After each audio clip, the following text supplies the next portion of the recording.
एक बार की बात है, गौतम बुद्ध मगध राज्य के एक गांव में ठहरे हुए थे। गांव से थोड़ा बाहर एक मोची अपने परिवार के साथ रहता था।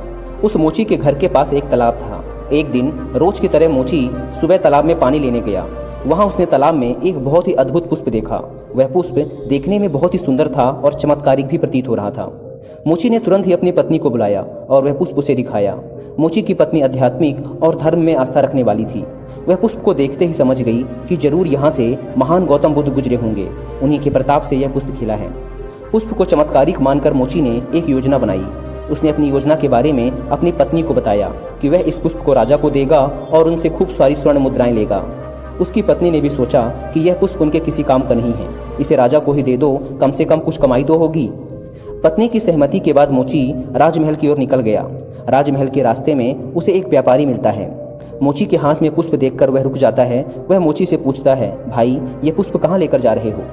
मोची कहता है कि मैं यह पुष्प लेकर राजा के पास जा रहा हूँ। इसे राजा को भेंट करके मैं उनसे मुँह मांगा इनाम लूँगा।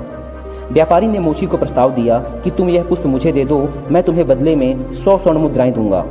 मोची सोच में पड़ गया। उसने सोचा कि जब व्यापारी इस पुष्प के लिए 100 स्वर्ण मुद्राएं दे रहा है तो राजा तो और भी ज़्यादा देगा। यही सोचते हुए उसने व्यापारी को पुष्प देने से मना कर दिया। थोड़ा आगे चला ही था कि रास्ते में राजा आते हुए नजर आए, जो गौतम बुद्ध के दर्शन के लिए जा रहे थे। राजा भी मोची के हाथ में वो दिव्य पुष्प देखकर अचंभित हो गए।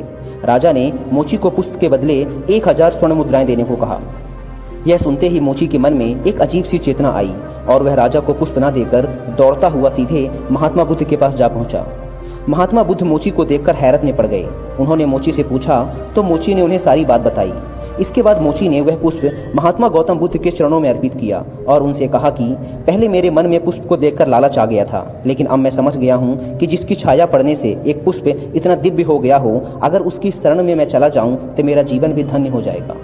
इसके बाद वह मोची जीवन पर्यंत महात्मा बुद्ध का शिष्य बन